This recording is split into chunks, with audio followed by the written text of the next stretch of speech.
তুমি আছা 14th floor নাই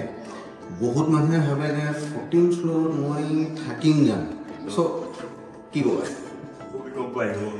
ভূমিকম্প is like one of the factors কিন্তু মানুহে কি ভাবে 14th ফ্লোৰত থাকিম ইমান ওপৰত থাকিম জানো মানে হাউ ইজ ইয়ৰ এক্সপিৰিয়েঞ্চ মইতো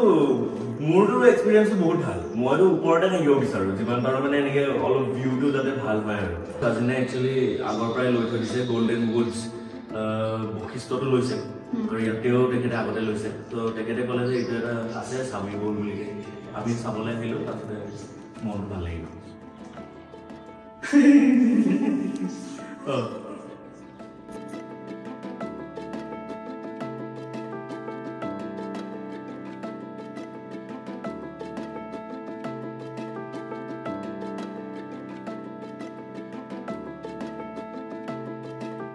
নমস্কাৰ মই বনি দেউৰী এনেইতো মোৰ ঘৰটো গুৱাহাটীতে হয় আমি হাতীগাঁৱত থাকোঁ মা দেউতা ভণ্টি আৰু মই তো আমি মানে এনেও বহুত আগৰ প্লেনিং কৰি আছিলোঁ যে ক'ৰবাত এটা ফ্লেট এটা ল'ব লাগে চ' ঢেৰ জেগাত চালোঁ চিটিৰ ভিতৰতো ক'ৰবাত চালোঁ কিন্তু তাৰপিছতে ইয়াতে যেতিয়া ফাৰ্ষ্ট আহি পিনে গম পালোঁ মোৰ নিজৰ কাজিনেও ইয়াতে লৈ থৈ দিছিলে আৰু ইয়াৰে গোটেই এম্বিয়েঞ্চটো চাই পিনে বহুত ভাল লাগিলে মানে যে একদম মানে আউটস্কাৰ্টছো নহয় আৰু লগতে মানে এটা মানে ধুনীয়া পাহাৰ চাহাৰ এৰিয়া মানে ধুনীয়াকৈ দেখা পায় আৰু এনেকুৱা ফাৰ্ষ্ট টাইম এনেকুৱা ওখ বিল্ডিং এটা দেখা পাইছোঁ নিচিনা ফিল আহিছে 14 নম্বৰ তলা আৰু সেইটো কাৰণে ফিল আহিলে যে ইয়াতে বেষ্ট হ'ব ল'ব লাগে গম পাইছোঁ মোৰ কাজিনে একচুৱেলি আগৰ পৰাই লৈ থৈ দিছে গল্ডেন উডছ বশিষ্ঠটো লৈছে আৰু ইয়াতেও তেখেতে আগতে লৈছে তো তেখেতে ক'লে যে এইটো এটা আছে স্বামী বল বুলিকে আমি চাবলৈ আহিলোঁ তাৰপিছতে মনটো ভাল লাগিব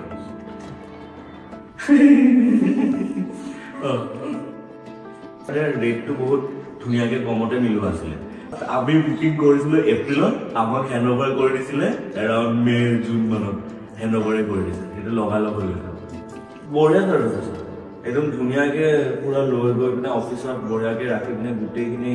কাগজ পত্ৰ চব দিছে বঢ়িয়াকৈ চব বঢ়িয়াকৈ একদম চবৰ লগতে কথা পাতিছে মোৰ পেৰেণ্টছৰ লগত মোৰ কাজিনৰ লগত আমাৰ লগতো মোৰ লগতো কথা পাতিছে একদম মানে অলপো ইছ্যু নাথাকাকৈ কামটো হৈ গৈছে আৰু মই আগতে ঘৰত থাকিছিলোঁ ঘৰত মা দেউতাহঁতে চবেই মানে ইমান ঘৰৰ কামবোৰ মই নকৰোঁ ইয়াতে আহি পিনে কিন্তু যিহেতু মই মোটামুটি অকলে আছোঁ আৰু মোৰ ফ্ৰেণ্ডছবোৰহে আহে চ' গোটেই ঘৰৰ কামটো মোৰ হাতত আহিছে চ' তেতিয়া মই ফিল কৰোঁ যে অলপ বহুত কাম থাকে মানে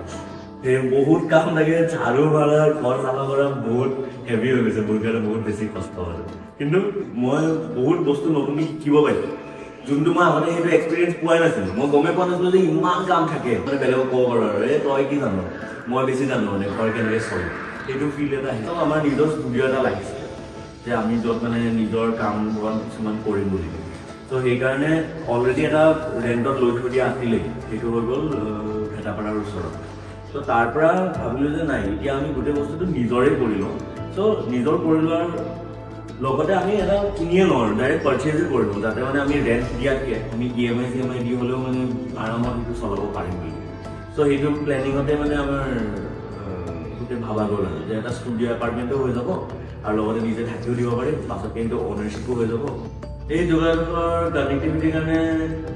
যদি চিটিৰ ভিতৰত যদি শ্বুট থাকে তেতিয়াহ'লে অলপ দূৰ হৈ যায় সেইটো কাৰণে অহা যোৱা কৰিবলৈ কিনে দিগদাৰ কিন্তু যদি হাইৱেৰ ওচৰ পাজৰ ক'ৰবাত থাকে ফৰ এক্সাম্পল জালুকবাৰী সোণাপুৰ এইফালে যদি ক'ৰবাত যাবলগীয়া থাকে তেতিয়াহ'লে ইয়াৰ পৰা যাবলৈ কাৰণে বেষ্ট ৱে আৰু যে মই অলৰেডি হাইৱেৰ ওচৰতে আছোঁ ডাইৰেক্ট হাইৱেটোত ঘৰ আৰু গুচি যাম ফ্লাইঅভাৰটো যোনটো বনি আছে তাৰে যোনটো মাজৰ গেপটো এতিয়া নাই সেইকাৰণে অলপ বেছি দীঘলীয়া হৈ গৈছে ৰাস্তাটো সেই গেপটো ওলাই যোৱাৰ লগালগ মানে সেইটো মই ৰিয়েলাইজ কৰিছোঁ যে বহুত ফাষ্ট হ'ব আৰু ৰেকমেণ্ডেশ্যনটো কৰিমেই কাৰণ ইয়াতে মই কিছুমানক অলৰেডি কৈছোঁ এই ঘটনাটো আৰু ইহঁতে যেতিয়া আহি পিনে চাইছে কৈছে যে কম্পেক্ট হয় এপাৰ্টমেণ্টকেইটা কিন্তু মানে ভাল হয় মানে আৰু ফিল গুড আৰু গোটেই ছ'চাইটিটো এতিয়ালৈকে যিমান যি মই মানুহ লগ পাইছোঁ চবৰ লগতে যিমান হেল্প কৰিছোঁ চবৰ লগতে বহুত বঢ়িয়া এতিয়ালৈকে মই সেনেকৈ একো প্ৰব্লেম ফেচ কৰা নাই সেইকাৰণে নিজৰ ৰেকেট চেকেট লৈ আনিছে টেবুল টেনিছ খেলোঁ পুল খেলোঁ এনে